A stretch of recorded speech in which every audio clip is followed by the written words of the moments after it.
పైగా ఈరోజు పోలీసుల్ని మీరు తప్పుపడుతున్నారు. అక్కడ పోలీసులు కూడా అక్కడ హెలిప్యాడ్ బ్యారికేడింగ్ దగ్గర కూడా చాలా క్లియర్గా మేము చెప్పడం జరిగింది.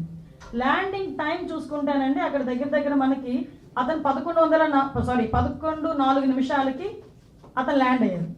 ల్యాండ్ అయిన తర్వాత చాలా క్లియర్గా అందరూ కూడా లోపలికి వచ్చేసి అతన్ని ఇబ్బంది పెడితే పోలీసులు వాళ్ళందరినీ కూడా తోసుకుంటూ విఐపీని తీసుకొచ్చి కారులో ఎక్కించి పంపించడం జరిగింది. పంపించిన తర్వాత వీళ్ళు ఏమన్నారు, ఆ విండ్ షీల్డ్ ఎక్కడో క్రాక్ అయింది, ఒక ఎయిర్ క్రాక్ లా కనిపించింది, అబ్జర్వ్ చేశారు. అబ్జర్వ్ చేసిన తర్వాత అది ఎప్పుడు జరిగిందో తెలియదు, ఎలా జరిగిందో తెలియదు. కానీ వెళ్ళేటప్పుడు మేము అందులో హెలికాప్టర్లో వెళ్ళడం కాబట్టి మేము బై రోడ్ వెళ్తాము అన్నారు. యాక్చువల్గా మాకు బై రోడ్ వెళ్తాము అని చెప్పి అఫీషియల్గా కన్ఫర్మ్ చేసిన టైం చూస్తానండి మీకు అరౌండ్ అంటే మాకు ఇన్ఫర్మేషన్ ఇచ్చిన తర్వాత ప్లస్ హెలికాప్టర్ పైకి వెళ్ళడం 12:42 బై రోడ్ కన్ఫర్మ్ అయింది. 12:42 బై రోడ్ కన్ఫర్మ్ అయింది. 12:56 చాపర్ టేకాఫ్ అయిపోయింది. ఒకటి నాకు అర్థం కాదు ఏంటంటే ఇక్కడ ఒక స్టెప్ బై స్టెప్ చూసుకుంటే 12:42 రోడ్ మార్గాన్ని వెళ్తాము అని ఎందుకు చెప్పారు?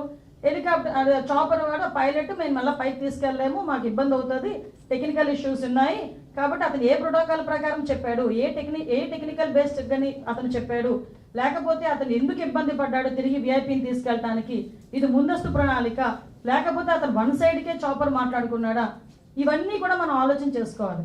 ఎందుకు ఇన్ని డౌట్లు వస్తున్నాయంటే చాపర్ ఎగరటానికి విఐపీ ఉంటే ఎగరటానికి ఇబ్బంది అట.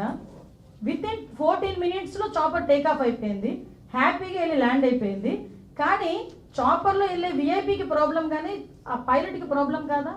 మరి పైలట్ ఎలా వెళ్ళాడు అదే చాపర్లో? ఒకసారి మనం ఆలోచన చేసుకోవాలి కదా ప్రజలందరూ కూడా. అదేవిధంగా మీరు అబ్జర్వ్ చేసుకుంటే ఎంత అంటే ఒక క్రిమినల్ సైకాలజీ ఉన్న వ్యక్తి పొలిటికల్ లీడర్ మళ్ళీ ఎందుకు చెప్తున్నానంటే నాకే చాలా చిరాకు అనిపించింది. నన్ను ఇలా కూడా ఆలోచిస్తారా ఒక పొలిటికల్ లీడర్స్, ఇలా కూడా ఆలోచిస్తారా అసలు మనుషులు అనిపించింది. 11 గంటలకి ఇంకా మేము ఇంకా అతగా ల్యాండ్ అవ్వలేదు, ఏమీ అవ్వలేదు.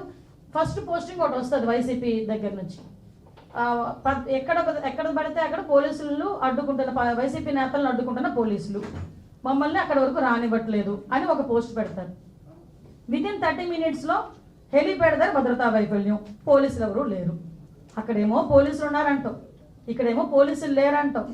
అసలు ఎలాగ జనాల్ని ఎలా సైకలాజికల్గా వాళ్ళు ట్యూన్ చేయడానికి ప్రయత్నం చేస్తున్నారని చెప్పడానికి మీకు ఒక ఉదాహరణ చెప్తున్నా.